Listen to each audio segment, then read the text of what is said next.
அனைவருக்கும் வணக்கம். Welcome to NPSC Ganesh YouTube channel. Friends, நம்ம பிஇஓ எக்ஸாம் 2026 இதற்குரிய வீடியோ பதிவுகளாக பார்த்துட்டு வரோம். இதில் பார்த்திங்கன்னா தமிழ் எலிஜிபிலிட்டி டெஸ்ட்டுக்கு பார்த்திங்கன்னா 10th தமிழில் இயல் 1 முதல் 9 வரை அப்படிங்கிறது தான் 2023 கொண்டு வந்த சிலபஸ். அதன்படி நம்ம பார்த்திங்கன்னா உங்களுக்கு தினமும் ஒரு இயலாக நம்ம ஒரு 10 நாளுக்குள்ளே முடிச்சுட்டு இதிலிருந்து பார்த்திங்கன்னா எம்சிக்யூவா ஒரு 50 கேள்விகளாக நம்ம பார்க்க போகிறோம்.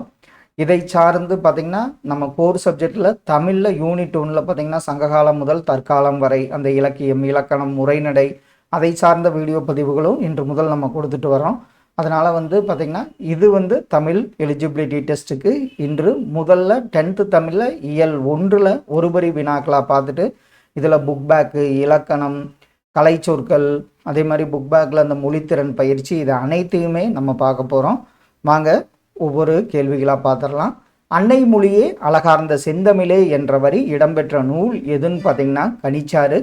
இது 10th தமிழில் ஒரு மனப்பாட பாடலாம். அன்னை மொழியே அழகார்ந்த செந்தமிழே முன்னைக்கு முன்னை முகிழ்த்த நறுங்கனியே கன்னி குமரி கடல் கொண்ட நாட்டிடையில் மன்னி அரசிறந்த மண்ணுலக பேரரசே தென்னன் மகளே திருக்குறளின் மாண்புகளே இன்னரும் பாப்பத்தே என் தொகையே நற்கணக்கே மண்ணுஞ்சிலம்பே மணிமேகலை வடிவே முன்னும் நினைவால் முடிதால வாழ்த்துவோமே. இது பார்த்திங்கன்னா இப்போ நம்ம கூடிய பார்க்குற லெசன்லாம் இப்போ 10th 7 இயல் தான் இருக்குது. நம்ம பார்க்கக்கூடிய இயல் 9 சிலபஸ் பேஸ் பண்ணி 9 தான் இருக்குது. இந்த கனிச்சாறு வரிகள் தான் இந்த வரிகள். இதில் இந்த வரிகள்லாம் அடுத்தது பாருங்க. செந்தமிழே உள்ளுயிரே செப்பரிய நின்பெருமை எந்தமிழ்னா எவ்வாறு எடுத்தே உரைவிரிக்கும் முந்தை தனிப்புகழும் முகிழ்த்த இலக்கியமும் விந்தை நெடுநிலைப்பும் வேறார் புகழுரையும் உந்தி உணர்வெழுப்ப உள்ள கனல் மூல செந்தாமரை தேனை குடித்து சிறகார்ந்த அந்தும்பி பாடும் அதுபோல யாம்பாடி முந்துற்றோம் யாண்டும் முழங்க தனித்தமிழே. இதில் இந்த பாடல் வரி நம்ம பார்த்துருக்கோம். கன்னிக்குமரி கடல் கொண்ட நாட்டிடையில் மன்னி அரசிறந்த மண்ணுலக பேரரசே என்ற வரிகள் இடம்பெற்ற நூல் கனிச்சாறு. அதே மாதிரி தென்னன் மகளே திருக்குறளின் மாண்புகளே இன்னரும் பாப்பத்தே என் தொகையே 10 பாட்டு 8 தொகை நற்கணக்கே என்ற வரிகள் இடம்பெற்ற நூல் கனிச்சாறு. மண்ணுஞ்சிலம்பே மணிமேகலை வடிவே முன்னும் நினைவால் முடிதால வாழ்த்துவமே என்ற வரிகள் இடம்பெற்ற நூலும் கனிச்சாறு. செந்தமிழே உள்ளுயிரே செப்பரிய நின்பெருமை என் தமிழ்னா எவ்வாறு எடுத்தே உரைவிரிக்கும் என்ற வரிகள் இடம்பெற்ற நூல் கனிச்சாறு. முந்தை தனிப்புகழும் முகிழ்த்த இலக்கியமும் விந்தை நெடுநிலைப்பும் வேறார் புகழுரையும் என்ற வரிகள் இடம்பெற்ற நூல் கனிச்சாறு. உந்தி உணர்வெழுப்ப உள்ள கனல் மூல செந்தாமரை தேனை குடித்து சிறகார்ந்த என்ற வரிகள் இடம்பெற்ற நூல் கனிச்சாறு. இதில் நம்ம அந்த பாடல் வரிகளையே கொடுத்து இந்த வரி எந்த நூலில் இடம்பெற்றுள்ளதுங்கிறது கேள்வி எப்படி வேணாலும் கேட்பாங்க. அதனால் இதெல்லாம் அப்படி எடுத்திருக்கோம். தும்பி பாடும் அதுபோல யாம்பாடி முந்துற்றோம் யாண்டும் முழங்க தனித்தமிழே என்ற வரிகள் இடம்பெற்ற நூல் கனிச்சாறு. கனிச்சாறு என்ற நூலை இயற்றியவர் பாவலரேறு பெருஞ்சித்திரனார். சாகும்போதும் தமிழ் படித்து சாக வேண்டும் என்றன் சாம்பலும் தமிழ் மணந்து வேக வேண்டும் என்றவர் சச்சிதானந்தன் பெருஞ்சித்திரனார். இவருடைய இயற்பெயர் என்னன்னு பாருங்க, துரை மாணிக்கமாகும். பெருஞ்சித்திரனார் எந்த இதழ்கள் மூலம் தமிழ் உணர்வை பரப்பினார்னு பார்த்தீங்கன்னா தென்மொழி தமிழ்ச்சிட்டு. பெருஞ்சித்திரனாரின் எந்த நூல் தமிழுக்கு கருவூலமாய் அமைந்தது அப்படின்னு பார்த்தீங்கன்னா அவருடைய திருக்குறள் மெய் பருளுரை நூலாகும். பெருஞ்சித்திரனாரை இயற்றிய சில நூல்கள் உலகியல் 100, பாவிய கொத்து, நூறாசிரியம், கனிச்சாறு, என் சுவை 80, மகுபுகு வஞ்சி, பள்ளி பறவைகள் போன்ற நூல்களை இயற்றியுள்ளார். தென்னன் மகளே திருக்குறளின் மாண்புகளே இந்த வரியில் தென்னன் என்பது எந்த மன்னனை குறிக்கிறதுன்னு பார்த்தீங்கன்னா பாண்டிய மன்னனை குறிக்கிறது. 8 தொகை நூல்கள் நற்றிணை, குறுந்தொகை, ஐங்குறுநூறு, 1810, பரிபாடல், கலித்தொகை, அகநானூறு, புறநானூறு இவையெல்லாம் பார்த்தீங்கன்னா 8 தொகை நூல்களாகும். என் தமிழ்னா என்பதை பிரித்தால் எவ்வாறு வரும்? இதை பிரிக்க நமக்கு எம் கூட்டல் தமிழ் கூட்டல் நா என பிரியும். இந்த 8 தொகை பாடலுக்கு ஒரு பாடல் வரியே இருக்கு. நற்றிணை நல்ல குறுந்தொகை, ஐங்குறுநூறு, ஒத்த 1810, ஓங்கு பரிபாடல், கற்றிருந்தார் ஏத்தும் கலியோடு அகம்புறம் என்று இத்திறந்த 8 தொகை.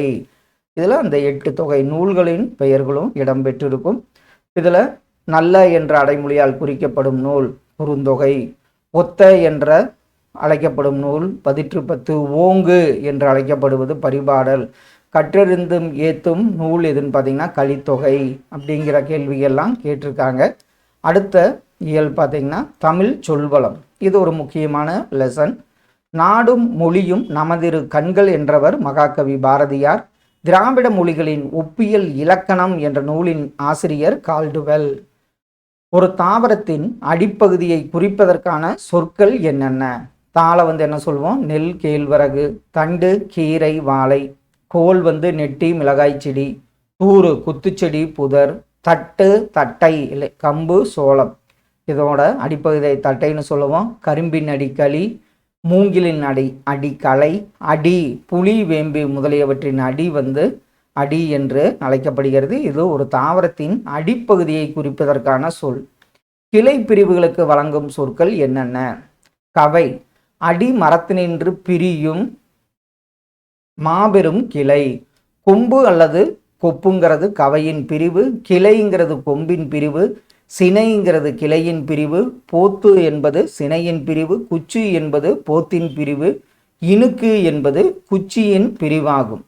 காய்ந்த தாவரத்தின் பகுதிகளுக்கு வழங்கும் சொற்கள். சுள்ளிங்கிறது காய்ந்த குச்சு அல்லது குச்சி. விறகு காய்ந்த சிறுகளை. வெங்களி காய்ந்த களி. கட்டை காய்ந்த கொம்பும் கவையும் அடியும் கட்டை என்று அழைக்கப்படுகிறது. தாவரத்தின் இலை வகைகளை குறிக்கும் சொற்கள். புலி, வேம்பு முதலியவற்றின் இலை இலையாகும். நெல், புல் முதலியவற்றின் இலை தாள் என்று அழைக்கப்படுகிறது. சோளம், கரும்பு முதலியவற்றின் இலை தோகை. தென்னை, பனை முதலியவற்றின் இலை ஓலை. காய்ந்த தாளும் தோகையும் சண்டு என்று அழைக்கப்படுகிறது. காய்ந்த இலைதான் சருகு என்று அழைக்கப்படுகிறது. தாவரங்களின் நுனிப்பகுதியை குறிக்கும் சொற்கள் என்னென்ன? துளிர் அல்லது தளிர். நெல், புல் முதலியவற்றின் கொழுந்து. புலி, வேம்பு முதலியவற்றின் கொழுந்து முறி அல்லது கொழுந்து என்று அழைக்கப்படுகிறது. சோளம், கரும்பு, தென்னை, பனை முதலியவற்றின் கொழுந்து குருத்து என்று அழைக்கப்படுகிறது. கரும்பின் நுனிப்பகுதி கொழுந்தாடை என்று அழைக்கப்படுகிறது. பூவின் நிலைகள். அரும்பு. பூவின் தோற்றநிலை அரும்பு. பூ விரிய தொடங்கும் நிலை போது. பூவின் மலர்ந்த நிலை மலர் அல்லது அலர். மரஞ்செடியினின்று பூ கீழே விழுந்த நிலை வி. பூ வாடின நிலை செம்மல் என்று அழைக்கப்படுகிறது. பூவின் 7 நிலைகள் இருக்கு. சொல்லாராய்ச்சியில் பாவாணரும் வியந்த பெருமகனார் தமிழ் திரு ரா இளங்குமரனார். திருவள்ளுவர் தவச்சாலையை நிறுவியவர் இளங்குமரனார். பாவனார் நூலகம் அமைத்தவர் இளங்குமரனார். தமிழ் வழி திருமணங்களை நடத்தி வருபவர் இளங்குமரனார். இமைகளை மூடி எழுதும் ஆற்றலை பெற்றவர் திருவிக. விழிகளை இழக்க நேரிட்டால் கூட தாய் தமிழினை இழந்துவிடக் கூடாது என்று எண்ணியவர் இளங்குமரனார். திருவிக போல் கண்களை மூடி எழுதும் ஆற்றலை கற்றுக்கொண்டவர் இளங்குமரனார் அவர்கள். இளங்குமரனார் எழுதிய நூல்கள் என்னென்ன? இலக்கண வரலாறு, தமிழிசை இயக்கம், தனித்தமிழ் இயக்கம், பாவாணர் வரலாறு, குண்டலகேசி உரை, யாப்பருங்கலகம் உரை, புறத்திரட்டு உரை, திருக்குறள் தமிழ் மரபுரை, காக்கை பாடினியர் உரை, தேவநேயம் போன்ற நூல்களை இயற்றியுள்ளார். தாவரத்தின் பிஞ்சு வகைகளுக்கு வழங்கும் சொற்கள் என்ன? பூம்பிஞ்சு பூவோடு கூடிய இளம்பிஞ்சு. பிஞ்சு இளம் காய். வடு அப்படிங்கிறது மாம்பிஞ்சு வடு. பலாப்பிஞ்சு மூசு. கவ்வைங்கிறது எல் பிஞ்சு. இது 3 அடிக்கடி கேட்டிருக்காங்க. தென்னை, பனை முதலியவற்றின் இளம்ப பிஞ்சு குறும்பை. சிறு குறும்பை முட்டுக்குறும்பை. முற்றாத தேங்காய் இளநீர். நுழாய் இளம்பாக்கு. கருக்கல் இளம் நெல். கச்சல் என்பது வாழை பிஞ்சை குறிக்கும். தாவரங்களின் குலை வகைகளை குறிக்கும் சொற்கள் என்னென்ன? அவரை, துவரை முதலியவற்றின் குலை கொத்து. கொடி, முந்திரி போன்றவற்றின் குலை. வாழைக்குலை தாறு. கேழ்வரகு, சோளம் முதலியவற்றின் கதிர். அலகு குரல். இது நெல், திணை முதலியவற்றின் கதிர் தான் அலகு அல்லது குரல் என்று அழைக்கப்படுகிறது. வாழைத்தாற்றின் பகுதி சீப்பு என்று அழைக்கப்படுகிறது. கெட்டுப்போன காய்கனி வகைகளின் சொற்கள். சூம்பல் நுனியில் சுருங்கிய காய். சிவியல் சுருங்கிய பழம். சொத்தை புழு பூச்சி அரித்த காய் அல்லது கனி. வெம்பல் சூட்டினால் பழுத்த பிஞ்சு. அழியல் குழுகுழுத்த பழம். அழுகல் குழுகுழுத்து நாரிய பழம் அல்லது காய். சொண்டு பதராய் போன மிளகாய். கோட்டான் காய் கோட்டான் உட்கார்ந்ததால் கெட்ட காய். தேரைக்காய், தேரை உட்கார்ந்ததால் கெட்ட காய். அள்ளிக்காய், தேரை உட்கார்ந்ததால் கெட்ட தேங்காய். உள்ளிக்காய், தென்னையில் கெட்ட காய் ஒல்லிக்காய் என அழைக்கப்படுகிறது. இதெல்லாம் கெட்டுப்போன காய்கனிகளின் வகைகள். அடுத்த ஒன்று பாருங்க, பழங்களின் மேற்பகுதி தொளி மிக மெல்லியது, தோல் என்பது திண்ணமானது, தோடு வன்மையானது, ஓடு மிக வன்மையானது, குடுக்கை சுரையின் ஓடு, மட்டை தேங்காய் நெற்றியின் மேற்பகுதி, உமி நெல் கம்பு முதலியவற்றின் மூடி, கொம்மை வரகு கேழ்வரகு முதலியவற்றின் மூடிதான் கொம்மையாகும். தானியங்களுக்கு வழங்கும் சொற்கள் யாவை? கூலம், நெல், புல், கம்பு முதலிய தானியங்கள், பயறு, அவரை, உளுந்து முதலியவை, கடலை, வேர்க்கடலை, கொண்டைக்கடலை முதலியவை, விதை, கத்தரி, மிளகாய் முதலியவற்றின் வித்து விதையாகும். கால், இது முக்கியம், புளி, காஞ்சிரை முதலியவற்றின் வித்து அப்படிங்கிறது தான் கால். முத்துங்கிறது பார்த்திங்கன்னா வேம்பு, ஆமணக்கு முதலியவற்றின் வித்து தான் முத்து. கொட்டை, மா, பனை முதலியவற்றின் வித்து. தேங்காய், தென்னையின் வித்து. முதிரை, அவரை, துவரை முதலிய பயிர்கள் தான் முதிரை என்று அழைக்கப்படுகிறது. தாவரங்களின் இளம் பருவத்திற்கான சொற்கள் யாவை? நாற்று, நெல், கத்திரி முதலியவற்றின் இளநிலை. கன்று, மா, புளி, வாழை முதலியவற்றின் இளநிலை. குருத்து, வாழையின் இளநிலை. பிள்ளை, தென்னையின் இளநிலை. குட்டி, விழாவின் இளநிலை. மடலி அல்லது வடலி பனையின் இளநிலையாகும். பைங்கூழ், நெல், சோளம் முதலியவற்றின் பசும்பயிர் தான் பைங்கூழ் என்று அழைக்கப்படுகிறது.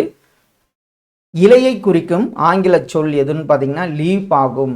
இலையை குறிக்கும் தமிழ் சொற்கள் என்னென்ன? தாள், இலை, தோகை, ஓலை முதலியனவாகும். சம்பா நெல் வகைகள் மொத்தம் எத்தனை உள்ளன? 60 வகைகள் உள்ளன. ஒரு மொழிக்காக உலக மாநாடு நடத்திய முதல் நாடு மலேசியா. உலக மொழி மாநாட்டில் எந்த மொழிக்காக நடத்தப்பட்டது? இது பார்த்திங்கன்னா தமிழ் மொழிக்காக தமிழ் மொழிக்காக உலக மாநாடு நடத்தப்பட்டது. உலகத்திலேயே ஒரு மொழிக்காக உலக மாநாடு நடத்திய முதல் நாடு மலேசியா. மாநாட்டுக்குரிய முதல் மொழியும் தமிழே. இந்த கூற்றை கூறியவர் பார்த்திங்கன்னா கா. அப்பாத்துரையார் அவர்கள். அவர் பன்மொழி புலவர் கா. அப்பாத்துரையார். மொழிஞாயிறு என்று அழைக்கப்படுபவர் தேவநேய பாவாணர். தமிழ் சொல்வளம் என்னும் கட்டுரை எந்த நூலிலிருந்து எடுக்கப்பட்டதுன்னு பார்த்தீங்கன்னா தேவநேய பாவாணரின் சொல்லாய்வு கட்டுரையிலிருந்து எடுக்கப்பட்டது. உலக தமிழ் கழகத்தை நிறுவி தலைவராக இருந்தவர் தேவநேய பாவாணர் அவர்கள். செந்தமிழ் சொற்பிறப்பியல் அகரமுதலி திட்ட இயக்குனராக இருந்தவர் பாவாணர் அவர்கள். இந்திய மொழிகளிலேயே மேலை நாட்டு எழுத்துருவில் முதலில் அச்சேரிய மொழி எதுன்னு பார்த்தீங்கன்னா தமிழ் மொழியாகும். முதலில் தமிழ் மொழியில் மொழிபெயர்க்கப்பட்ட நூல் எதுன்னு பார்த்தீங்கன்னா காடிலா என்னும் நூல் முதலாக மொழிபெயர்க்கப்பட்டது. மொழிபெயர்க்கப்பட்ட ஆண்டு 1554ஆம் ஆண்டு. போர்ச்சுகல் நாட்டின் தலைநகர் எதுன்னு பாருங்க லிசுபன். காடிலா நூல் மொழிபெயர்க்கப்பட்ட இடம் லிசுபன் ஆகும். காடிலா பற்றி குறிப்பிட்ட இதழ் 6ஆம் உலக தமிழ் மாநாட்டு மலரில் இந்த செய்திகள் குறிப்பிடப்பட்டுள்ளது. பின்வரும் நில வகைகளின் பெயர்களுக்கான காரணங்களை கேட்டறிந்து வகுப்பறையில் பகிர்க. இதெல்லாம் புக் பேக்கில். தரிசு நிலம், பயிர் செய்யாத நிலம். சிவல் நிலம், செந்நிலம் அல்லது சிவந்த நிலம். கரிசல் நிலம், கரிய நிறமுடைய மண் கொண்ட நிலம் அல்லது கரிந்த பாலை நிலம். முரம்பு நிலம், பருக்கை கற்கள் கொண்ட மேட்டு நிலம். புறம்போக்கு நிலம், ஊர்ப்புறத்தே குடிகள் வாழ்தல் இல்லாத நிலம். சுவல் நிலம், மேட்டு நிலம். அவல் நிலம், அவல் என்பதன் பொருள் பள்ளம். ஆகவே பள்ளமான நிலப்பகுதி அவல் என அழைக்கப்படுகிறது. இது விளைநிலமாகவும் அமைகிறது. ஒரு பொருள் தரும் பல சொற்கள். சொல்லுதல், பேசுதல், விழும்புதல், செப்புதல், உரைத்தல், கூறல், இயம்பல், மொழிதல் இதெல்லாம் பார்த்திங்கன்னா சொல்லுதல் என்பதற்கு ஒரு பொருள் தரும் பல சொற்கள். இதில் மலர்தலுக்கு பார்த்திங்கன்னா அவிழ்தல், அலர்தல், நெகிழ்தல், வில்லல், விரிதல். ஞாயிறு, சூரியன், கதிரவன், வெய்யோன், பகலவன், பருதி. அரசன், கொற்றவன், வேந்தன், ராஜா, கோன். அழகு, அணி, வடிவு, பொலிவு, எழில். அடிங்கிறது பார்த்திங்கன்னா கழல், கால், தாள், பதம், பாதம். தீ, அக்னி அல்லது அக்னி, நெருப்பு, தழல். அச்சம், பயம், பீதி, உட்கு என்பது அச்சத்தை குறிக்கும். துன்பம், இன்னல், அல்லல், இடும்பை. அன்பு, கருணை, நேசம், ஈரம், பரிவு, பற்று. செய்யுள் பா கவிதை யாப்பு. பெண்ணுங்கிறது நங்கை, வனிதை, மங்கை, பெண்ணை குறிக்கும். வயல் கழனி, பலனம், செய் என்பது வயலை குறிக்கும். இதெல்லாம் பார்த்தீங்கன்னா உங்களுக்கு ஒரு பொருள் தரும் பல சொற்களாக உள்ளன. அடுத்த ஒன்று அதில் இரட்டர மொழிதல். இது வந்து ஆளிக்கு இணை. முத்தமிழ் துய்ப்பதால் முச்சங்கம் கண்டதால் மெத்த மணிகலமும் மேவலால் நித்தம் அணைகிடந்த சங்கத்தவர்காக்க ஆளிக்கு இணை கிடந்ததே தமிழ் ஈண்டு. இரட்டர மொழிதலின் மற்றொரு பெயர் என்னன்னு பார்த்தீங்கன்னா சிலேடை. சந்த கவிமணி என குறிப்பிடப்படுபவர் தமிழ் அழகனார் ஆவார். தனிப்பாடல் திரட்டு என்ற நூலின் ஆசிரியர் யாருன்னு பார்த்தீங்கன்னா புலவர் பலரால் பாடப்பட்டது தமிழழகனார். அவருடைய இயற்பெயர் சண்முக சுந்தரம். தமிழழகனார் படைத்த நூல்கள் 12 சிற்றிலக்கியங்களை படைத்துள்ளார். இரட்டர மொழிதல் அப்படின்னா என்ன? ஒரு சொல்லோ ஒரு சொற்றொடரோ இரு பொருள் பட வருவது இரட்டர மொழிதலாகும். துய்ப்பது என்பதன் பொருள் என்ன? கற்பது, தருதல். மேவலால் என்பதன் பொருள் பொருந்துதல் அல்லது பெறுதல். இந்த நம்ம பார்த்தது வந்து பார்த்திங்கன்னா ஆளிக்கு இணை அப்படிங்கிறது. இக்கவிதை தமிழ் எதனோடு தொடர்பு படுத்தப்பட்டுள்ளதுன்னா ஆழி கடலுடன் தொடர்பு படுத்தப்பட்டுள்ளது. 3 வகையான சங்குகள் வெண்சங்கு, சலஞ்சலம், பாஞ்சசன்யம் ஆகும். தமிழ் வெர்சஸ் கடல். முத்தமிழ் தமிழுக்கு பார்த்தீங்கன்னா இயல், இசை, நாடகம் ஆகிய முத்தமிழ். கடலுக்கு முத்தினை அமிழ்ந்து எடுத்தல். முச்சங்கம் முதல், இடை, கடை ஆகிய 3 சங்கம். 3 வகையான சங்குகள் அதாவது வெண்சங்கு, சலஞ்சலம், பாஞ்சசன்யம் பார்த்தோம்லாது. மெத்த வணிகலன் 50 காப்பியங்கள். இதில் மிகுதியான வணிக கப்பல்கள். சங்கத்தவர் காக்க சங்க பலகையிலிருந்து சங்க புலவர்கள் தமிழை பாதுகாத்தமை. நீரலையை தடுத்து நிறுத்தி சங்கினை காத்தல் கடலுக்கு வரும். அடுத்த ஒன்று சொல்லும் பொருளும். துய்ப்பதற்கு தருதல். மேவலால் அப்படின்னா பெறுதலால். காலையிலேயே மாலையும் வந்துவிட்டது என சிலேடையாக கூறியவர் கீவா ஜெகநாதன் அவர்கள். இசை விமர்சகர் சுப்புவின் சிலேடை என்ன? அன்று அவர் கச்சேரியில் காதிலும் கம்மல் குரலிலும் கம்மல். அன்று அவர் கச்சேரியில் காதிலும் கம்மல் குரலிலும் கம்மல் என்றவர் இசை விமர்சகர் சுப்புவின் சிலேடையாகும். கி ஆப்பே விஸ்வநாதன் தன் பல் மருத்துவ நண்பரை எவ்வாறு சிலேடையாக அறிமுகம் செய்தார்னு பார்த்தீங்கன்னா இவர் பல்துறை வித்தகர் என்று சிலேடையாக அறிமுகம் செய்தார். இரட்டர மொழிதல் என்றால் என்ன? பாக்ஸில் பார்த்தீங்கன்னா ஒரு சொல்லோ சொற்றொடரோ இரு பொருள்பட வருவது இருட்டுற மொழிதல் அணி எனப்படும். இதனை சிலேடை அணி என்றும் அழைப்பர். செய்யுளிலும் உரைநடையிலும் மேடை பேச்சிலும் சிலேடைகள் பயன்படுத்தப்படுகின்றன. அடுத்த இயல் பார்த்தீங்கன்னா உரைநடையின் அணிநலன்கள். எழில் முதல்வன் அவர்களால் இயற்றப்பட்டது. குறிஞ்சிப்பாட்டு இயற்றியவர் கபிலர். குறிஞ்சிமலர் என்ற நூலின் ஆசிரியர் நா. பார்த்தசாரதி. கேட்கப்பட்ட கேள்வி உவமையும் பொருளும் வேற்றுமையும் ஒளிவித்து ஒன்றன மாட்டின் அஃது உருவகமாகும் என்று எழுதியவர் யாருன்னு பார்த்தீங்கன்னா தண்டி. திருப்பரங்குன்றத்தின் அழகை பார்ப்பதற்கென்றே இயற்கை பதித்து பெரிய வைத்த 2 நிலை கண்ணாடிகளைப் போல் வடபுறமும் தென்புறமும் நீர் நிறைந்த கண்மாய்கள் என்று கூறியவர் குறிஞ்சிமலர் நூலில் நா. பார்த்தசாரதி. திருப்பரங்குன்றத்தின் அழகை பார்ப்பதற்கே இயற்கை பதித்து வைத்த பெரிய 2 நிலை கண்ணாடிகளைப் போல் வடபுறமும் தென்புறமும் நிறைந்த கண்மாய்கள் என்று கூறியவர் குறிஞ்சிமலர் நூலில் நா. பார்த்தசாரதி. திருவள்ளுவர் பெயரில் முதல் தமிழ் கணினி எந்த ஆண்டு வெளியிடப்பட்டதுன்னு பார்த்தீங்கன்னா 1983 செப்டம்பர் மாதம். முதல் தமிழ் கணினி எந்த நிறுவனத்தால் வெளியிடப்பட்டது? TCM டேட்டா ப்ராடக்ட்ஸ் என்ற கம்பெனியால் வெளியிடப்பட்டது. தேனாம்பேட்டையில் உள்ள அலுவலகத்திற்கும் தலைமை செயலகத்துக்கும் கோப்புகளையும் செய்திகளையும் பரிமாறிக்கொண்ட முதல் நேர்வழி கணினி திருவள்ளுவர் கணினியாகும்.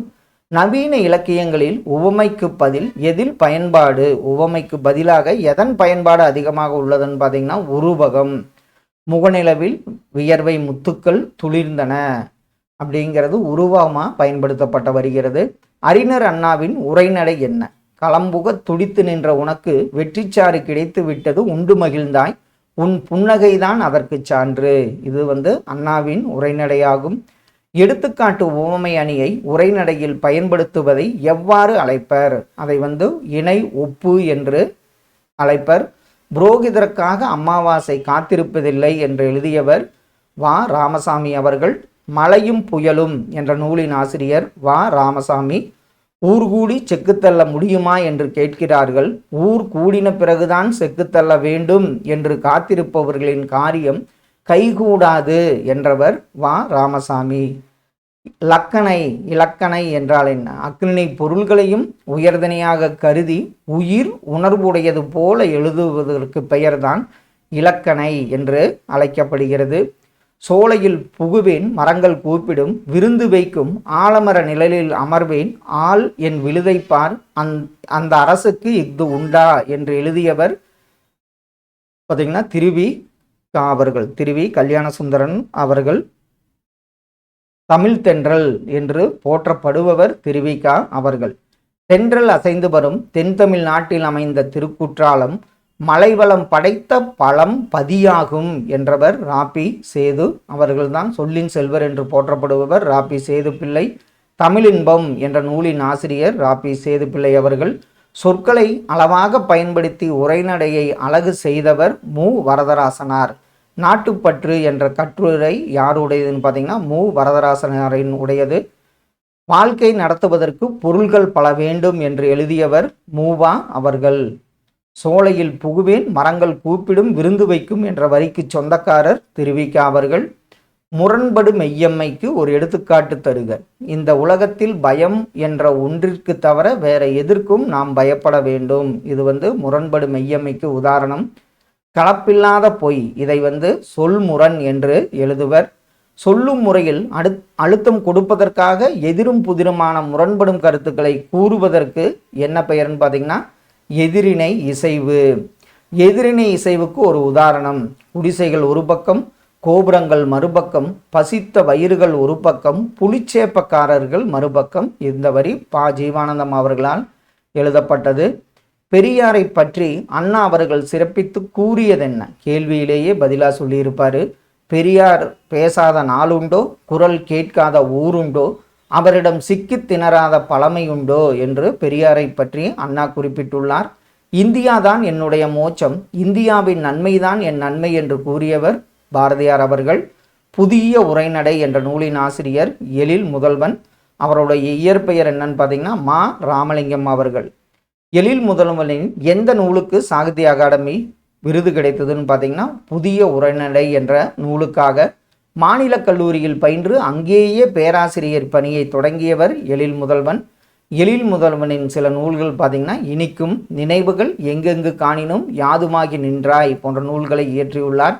எழில் முதல்வன் எங்கு தமிழ்துறை தலைவராக பணியாற்றினார். எங்கெங்குன்னு பார்த்தீங்கன்னா குடந்தை அரசு ஆடவர் கல்லூரி, பாரதிதாசன் பல்கலைக்கழகத்தில் தமிழ்துறை தலைவராக பணியாற்றினார்.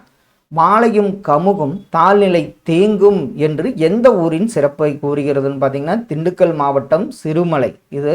இந்த வரி இடம்பெற்ற நூல் சிலப்பதிகாரம். சிறுமலையைத்தான் மாலையும் கமுகும் தாழ்நிலை தேங்கும் என்று திருமலையின் சிறப்பை சிலப்பதிகாரம் கூறுகிறது. நீங்கள் படித்தவற்றுள் நினைவில் நீங்க இடம்பெற்ற இலக்கிய தொடர்கள், நயங்களை எழுதுக. உள்ளங்கை நெல்லிக்கனி போல உவமை. முகநிலவில் வியர்வை முத்துக்கள் துளிர்த்தன. இது உருவகத்தில் நாம் பார்த்தது இருக்குது. அடுத்த ஒன்று 10th இயல் 1 பார்த்தீங்கன்னா எழுத்து சொல். இந்த இலக்கணம் என்னங்கிறத பார்த்துடலாம். சார்பெழுத்துக்கள் மொத்தம் எத்தனை? 10. அது உயிர்மை, ஆயுதம், உயிரிழபடை, ஒற்றளபடை, அவுகார குறுக்கம், ஐகார குறுக்கம்னு 10 வகை இருக்குது. அளபெடுத்தல் என்றால் என்ன? நீண்டு ஒலித்தல். உயிரிழபடை எத்தனை வகைப்படும்? உயிரிழபடை 3 வகைப்படும். 3 வகையான உயிரிழபடை என்னென்ன? செய்யுளிசை, இன்னிசை, சொல்லிசை அளபடையாகும். செய்யுளிசை அளபடையின் மற்றொரு பெயர் இசை நிறை அளபடையாகும். நசை என்பதன் பொருள் என்ன? விருப்பம். செய்யுளில் ஒரு பெயர் சொல் எச்ச சொல்லாக திரிந்து அளபெடுப்பது எந்த அளபடையில்னு பார்த்தீங்கன்னா சொல்லிசை அளபடையில் ஒரு பெயர் சொல் எச்ச சொல்லாக திரிந்து அளபெடுக்கிறது. ஒற்றளபடையில் எத்தனை எழுத்துக்கள் அளபெடுக்கும்? அதாவது 11 எழுத்துக்கள். 10 + அக்குன்னு சேர்ந்து 11 எழுத்துக்கள் அளபெடுக்கும். அந்த எழுத்துக்கள் என்னென்ன? இங்கு, இங்கு, இன்னு, இன்னு, இம்மு, இன்னு, இவ்வு, இய்யு, இல்லு, இல்லு மற்றும் அக்கு. 11 எழுத்துக்கள் ஒற்றளபடையில் அளபெடுக்கும். சொல் என்றால் என்ன? ஓர் எழுத்து தனித்தோ பல எழுத்துக்கள் சேர்ந்தோ பொருள் தரும் வகையில் அமைவது சொல்லாகும். பூ மலர்ந்தது அதற்கு உதாரணமாக பார்க்குறோம். சொல் எவ்வாறு அமையும் அல்லது வரும்? இரு திணை, ஐந்து பால், மூவகை இடம், உலக வழக்கு, செய்யுள் வழக்கு, இதிலெல்லாம் வெளிப்படையாக மற்றும் குறிப்பாக வரும். மூவகை மொழி என்ன? தனிமொழி, தொடர்மொழி மற்றும் பொதுமொழியாகும். தனிமொழி என்றால் என்ன? ஒரு சொல் தனித்து நின்று பொருள் தந்தால் தனிமொழி. கண்ணுங்கிறது பகாபதம், அதை பிரிக்க முடியாது. கண்ணனுங்கிறது பகுபதம், அந்த கண்ணு என்னன்னு நம்ம பிரிக்க முடியும், அது பகுபதம் ஆகும். தொடர்மொழி என்றால் என்ன? இரண்டு அல்லது இரண்டிற்கு மேற்பட்ட தனிமொழிகள் தொடர்ந்து பொருள் தருவது தொடர்மொழியாகும். கண்ணன் வந்தான், குமார் வீட்டிற்கு சென்றான். இதில் இரண்டு அல்லது இரண்டிற்கு மேற்பட்ட தனிமொழிகள் தொடர்ந்து பொருள் தருவதனால தொடர்மொழியாகும். பொதுமொழி என்றால் என்ன? ஒரு சொல் தனித்து நின்று ஒரு பொருளையும் அச்சொல்லை பிரிந்து நின்று வேறு பொருளையும் தந்து தனிமொழிக்கும் தொடர்மொழிக்கும் பொதுவாய் அமைவது பொதுமொழியாகும். உதாரணம் பாருங்க. எட்டு, எட்டு என்ற எண்ணை குறிக்கும். எல் கூட்டல் தூ என பிரிந்து எல் உன் என பொருள் தரும். அதே மாதிரி இன்னொரு உதாரணம், வேங்கை மரத்தை குறிக்கும். வேம் கூட்டல் கைன்னா வேகின்ற கையை குறிக்கும். அப்போ பொதுமொழிக்கும் தனிமொழிக்கும் பொதுவாய் அமைவது தான் தனிமொழிக்கும் தொடர்மொழிக்கும் பொதுவாய் அமைவது தான் பொதுமொழியாகும். தொழிற்பெயருக்கு உதாரணம் ஈதல், நடத்தல், படித்தல். விகுதி பெற்ற தொழிற்பெயர் யாது? வினையடியுடன் விகுதி சேருவதால் உருவாகும் தொழிற்பெயர் விகுதி பெற்ற தொழிற்பெயர். அதற்கு உதாரணங்கள் பாருங்க. நட தல் விகுதி நடத்தல், வாள் கை விகுதி வாழ்க்கை, ஆள் அல் விகுதி ஆளல் அப்படின்னு தொழிற்பெயரா மாறும். ஒரே வினையடி பல விகுதிகளையும் ஏற்கும். நட என்பது வினையடி, நடை, நடத்தை, நடத்தல் அப்படின்னு பல விகுதிகளையும் ஏற்கும். எதிர்மறை தொழிற்பெயர் என்றால் என்ன? எதிர்மறை பொருளில் வருவது. நடவாமை, கொல்லாமை, இதெல்லாம் எதிர்மறை தொழிற்பெயராகும். முதநிலை தொழிற்பெயர் என்றால் என்ன? விகுதி பெறாமல் வினைப்பகுதிய தொழிற்பெயராதல் பார்த்தீங்கன்னா உங்களுக்கு முதல்நிலை தட்டு, உரை, அடி. இது என்னாகும்? தட்டுதல், உரைத்தல், அடித்தல். இது முதல்நிலை தொழிற்பெயர். முதல்நிலை திரிந்த தொழிற்பெயர் என்றால் என்ன? விகுதி பெறாமல் முதல்நிலை திரிந்து வரும் தொழிற்பெயராகும். இதில் கெடுதல், கெடு. முதல்நிலை திரிந்த தொழிற்பெயர் பார்த்தீங்கன்னா கேடு. சுடுதல் என்னாகும்? முதல்நிலை சுடு, முதல்நிலை திரிந்த தொழிற்பெயர் சூடு என மாறும். வினையாளனையும் பெயர் என்றால் என்ன? ஒரு வினைமுற்று பெயரின் தன்மையை அடைந்து வேற்றுமை உருபு ஏற்றும் ஏற்காமலும் வேறொரு பயனிலையை கொண்டு முடிவது வினையாளனையும் பெயராகும். வந்தவர் அவர்தான், பொறுத்தாழ்வார், பொறுத்தார் பூமியாழ்வார். இதில் வந்தவர், பொறுத்தார், வந்தவன் இதெல்லாம் வினையாளனையும் பெயருக்கு உதாரணமாகும். தொழிற்பெயர் வினையாளனையும் பெயருக்கும் உள்ள வேறுபாடு என்ன? தொழிற்பெயரில் வினை பெயர்த்தன்மையாகி வினையை உணர்த்தி நிற்கும். வினையாளனையும் பெயர் பார்த்தீங்கன்னா தொழிலை செய்யும் கருத்தாவை குறிக்கும். தொழிற்பெயர் காலம் காட்டாது, வினையாளனையும் பெயர் காலம் காட்டும். தொழிற்பெயர் படற்கைக்கே உரியது, வினையாளனையும் பெயர் மூவிடத்திற்கும் உரியது. பாடுதல், படித்தல் தொழிற்பெயருக்கு உதாரணம். பாடியவள், படித்தவர் என்பது வினையாளனும் பெயருக்கு உதாரணம். இதில் இயல் 1 புக் பேக் என்னங்கிறத பார்த்து முடிச்சிடலாம். தேன், நூல், பை, மலர், வா இத்தனிமொழிகளுடன் சொற்களை சேர்த்து தொடர்மொழிகளாக்கு. தேன்னா தேன் மருந்து பொருளாக பயன்படுகிறது. நூல் பழக்கல், பை நிறைய பணம் இருந்தது. மலர் மலர் பறித்து வந்தேன். வா விரைந்து வா. வினையை அடியை விகுதிகளுடன் இணைத்து தொழிற்பெயர்களை உருவாக்கு. பார்த்தீங்கன்னா கான் காட்சி, காணுதல், காணல், காணாமை. சிரி அதுக்கு பார்த்தீங்கன்னா என்னென்ன விகுதி வரும்? சிரிப்பு, சிரித்தல், சிரிக்காமை. படி படிப்பு, படித்தல், படிக்காமை. தடு தடுப்பு, தடுத்தல், தடுக்காமைன்னு வினையடியை விகுதிகளுடன் இணைத்து தொழிற்பெயர்களை பார்த்தோம். தனிமொழி தொடர்மொழி ஆகியவற்றை கொண்டு உரையாடலை தொடர்க. அண்ணன் எங்கே செல்கிறாய் தொடர்மொழி. தம்பி அதற்கு அப்படியே ஆன்சரை பார்த்துடலாம். அண்ணன் எங்கே செல்கிறாய் தொடர்மொழி. தம்பி கடைக்கு, இது தனிமொழியா இருக்கு. இப்பொழுது என்ன வாங்குகிறாய் அண்ணன் தொடர்மொழி. தம்பி பருப்பு வாங்குகிறேன் தொடர்மொழியா உள்ளது. அண்ணன் எதற்கு தனிமொழி. தம்பி சொல்கிறாப்படி, பருப்பு சோறு செய்ய அம்மா வாங்கி வரச் சொன்னார்கள். தொடர்மொழி. இன்று பருப்பு சோறு வேண்டாம் என்று அம்மாவிடம் சொல்வோம். தொடர்மொழி. தம்பி சரி, இன்று அம்மாவை பிரியாணி செய்து தரச் சொல்வோம். இது தொடர்மொழி. இதெல்லாம் ஈஸியாக இருக்கும், இருந்தாலும் நம்ம ஃபுல்லாக பார்க்குறக்காக இதையும் கொடுத்துருக்கோம். மலை என்னை அடிக்கடி அழைக்கும், மலை மீது ஏறுவேன், ஓரிடத்தில் அமர்வேன், மேலும் கீழும் பார்ப்பேன், சுற்றுமுற்றும் பார்ப்பேன், மனம் அமைதி எய்தும்.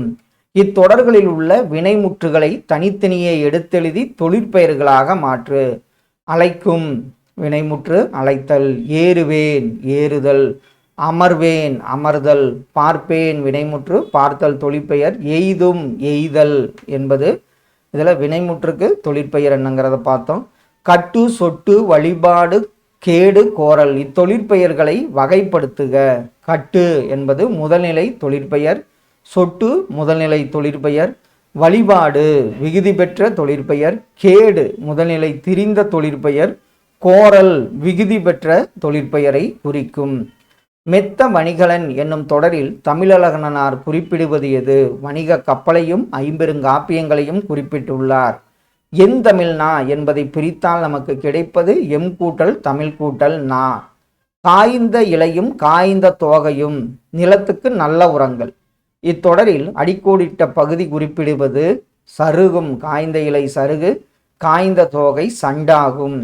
கேட்டவர் மகிழ பாடிய பாடல் இது. இத்தொடரில் இடம்பெற்றுள்ள தொழிற்பெயர் என்னன்னு பார்த்தீங்கன்னா பாடல். வினையாளனையும் பெயர் கேட்டவராகும். இதில் வேர்க்கடலை, மிளகாய், விதை இதை குறிக்கும் பயிர் வகை என்ன? இது மணி வகையை குறிக்கும். மரமது மரத்திலேறி மரமதை தோளில் வைத்து மரமது மரத்தை கண்டு மரத்தினால் மரத்தை குத்தி என்ற வரியை இயற்றியவர் சுந்தர கவிராச பண்டிதர். தனிப்பாடல் திரட்டு என்ற நூலில் இயற்றியுள்ளார். அடுத்த கேள்வி இதிலேயே இருக்கு. தேனிலே ஊறிய செந்தமிழின் சுவைதோறும் சிலப்பதிகாரம் அதை என்று சிலப்பதிகாரத்தை சிறப்பித்தவர் கவிமணி அவர்கள். தேனினும் இனிய நற்செந்தமிழ் மொழியே என்று தமிழை சிறப்பித்தவர் கா. நமச்சிவாயர். வானினும் ஓங்கிய வண்டமிழ் மொழியே மாந்தருங் கிருண வயங்குணன் மொழியே தானனி சிறப்புறும் தனித்தமிழ் மொழியே தலைத்தினி தோங்குவாய் தண்டமிழ் மொழியே என்ற வரிகளை இயற்றியவர் கா. நமச்சிவாயர் அவர்கள். சந்த கவிதையில் வந்த பிழைகளை திருத்தி எழுதுக. இதில் பார்த்தீங்கன்னா 3 சுழி, தேனிலே, அதே மாதிரி தேரும், இதில் ஊனிலே, எம்முயர், உள்ளளவும், இதெல்லாம் பார்த்தீங்கன்னா நம்ம பிழைகளை திருத்தி எழுதுறது நமக்கு தெரிஞ்சது தான். கீழ்காணும் சொற்களின் கூட்ட பெயர்களை கண்டுபிடித்து எழுதுக. குவியல், குலை, மந்தை, கட்டு. குவியல் கல் குவியல், நம்ம சொல்றது கற்குவியல். பழக்குலை, பொற்கட்டு, ஆடு, அதுக்கு மந்தை வரும், ஆட்டு மந்தை. வினைமுற்றை வினையாளனையும் பெயராக மாற்றி தொடர்களை இணைத்து எழுதுக. கலையரங்கத்தில் எனக்காக காத்திருக்கிறார், அவரை அழைத்து வாருங்கள். கலையரங்கத்தில் எனக்காக காத்திருக்கிறவரை அழைத்து வாருங்கள். ஊட்டம் மிகு உணவு உண்டார், அவர் நீண்ட வாழ்நாள் பெற்றார். ஊட்டம் மிகு உணவு உண்டவர் நீண்ட வாழ்நாள் பெற்றார். நேற்று என்னை சந்தித்தார், அவர் என் நண்பர். நேற்று என்னை சந்தித்தவர் என் நண்பராவார். பொது அறிவு நூல்களை தேடி படித்தார், போட்டித் தேர்வில் வென்றார். பொது அறிவு நூல்களை தேடி படித்தவர் போட்டித் தேர்வில் வென்றார். தொடர்களில் உள்ள வண்ணச்சொற்களுக்கு பதிலாக அதே பொருளுடைய வேறு சொற்களை பயன்படுத்தி தொடர்களை மீள எழுதுக. உலகில் வாழும் மக்களில் சிலர் கனியிருக்க காய் புசித்தலை போல் இன்சொல் இருக்க வன்சொல் பேசி இன்னர் படுகின்றனர். புவியில் வாழும் மானுடர்கள் சிலர் பழம் இருக்க காய் உண்பதைப் போல இன்சொல் இருக்க வன்சொல் பேசி துன்பப்படுகின்றனர். வள்ளல் குமணன் வறுமையால் வாடி வந்த புலவனுக்கு தனது தலையை கொடுத்து மங்கா புகழ் பெற்றான்.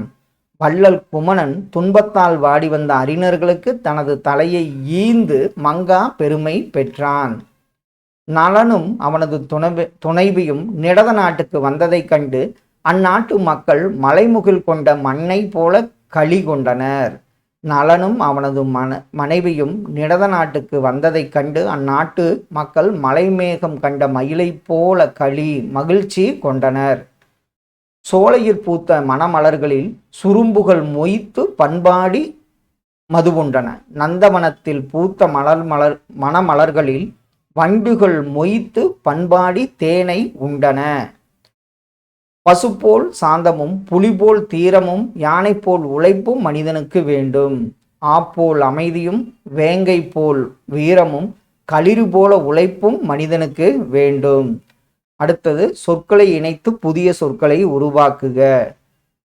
இதில் பார்த்தீங்கன்னா தேன், விளக்கு, மலை, விண்மணி, விலங்கு, செய், மேகலை, வான், பொன், பூ, பூமணி இதெல்லாம் சேர்ந்து பூமணின்னு சொல்லியிருக்காங்க. இதில் புதிய சொற்கள் பொன்விலங்கு, மணிமேகலை, வான்மலை, பூமலை, பொன்மணி, பொன்விளக்கு, தேன்பூ, தேன்மலை இது மாதிரி இந்த சொற்கள்லாம் பயன்படுத்தி புதிய சொற்கள் கண்டுபிடிச்சிருக்காங்க.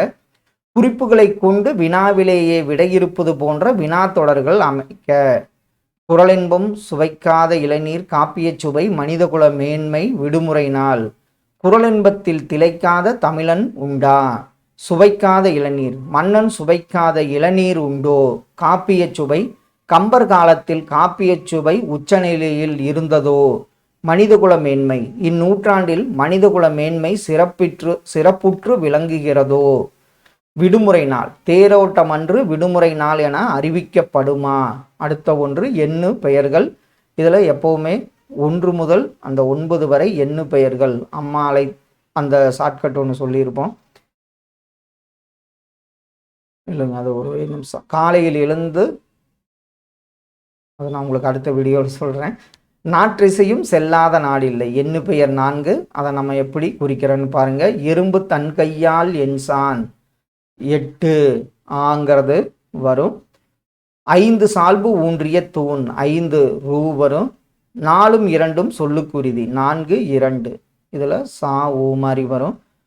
ஆணை 1000 அமரிடை வென்ற மாணவனுக்கு வகுப்பது பரணி 1000. அப்போ 3 0 வரும். அடுத்த ஒன்று அகராதிகள் காண்க. அடவி அப்படின்னா காடு, திரள், தொகுதி, சோலை என பொருள்படும். அவல் பள்ளம்ங்கிறத பார்த்தோம். விளைநிலம், குளம், நெல், இடியல். சுவல் பிடரி, முதுகு, மேடு, தொல்லை என்பது சுவலை குறிக்கும். செரு வயல், குளம், பாத்தி கோபத்தை குறிக்கும். பலனம் வயல், மருதநிலம், பொய்கையை குறிக்கும். புறவு புறா, சிறுகாடு, முல்லைக்குடி, பயிரிடும் நிலம். இதெல்லாம் தமிழ் அகராதியை சார்ந்த சொற்கள். கலை சொற்கள். ஒப்பெழுத்து ஹோமோகிராஃப், ஒருமொழி மோனோலிங்குவல், உரையாடல் கான்வர்சேஷன், கலந்துரையாடல் டிஸ்கஷன், வவ்வல் உயிரெழுத்து, கான்சனன்ட் மெய்யெழுத்து. நூல்களும் ஆசிரியர்களும். கடைசி ஒன்று நாம் ஏன் தமிழ் காக்க வேண்டும். முனைவர் சேதுமணி மணியன். தவறின்றி தமிழ் எழுதுவோம் மான் அண்ணன். பச்சை நெல் இந்த நூலை இயற்றியவர் உதயசங்கரர் அவர்கள். ஃப்ரெண்ட்ஸ், இந்த வீடியோ பதிவில் நம்ம பிஇஓ எலிஜிபிள் டெஸ்ட் தமிழுக்காக அந்த 9 இயலில் முதல் இயலை முடிச்சிட்டோம். நீங்கள் இந்த வீடியோ பார்க்குறதுக்கு முன்பாக ஒரு கிளான்ஸ் அப்படியே அந்த லெசன் பார்த்துட்டு பார்த்தீங்கன்னா உங்களுக்கு ரொம்ப யூஸ்ஃபுல்லாக இருக்கும். Thank you all.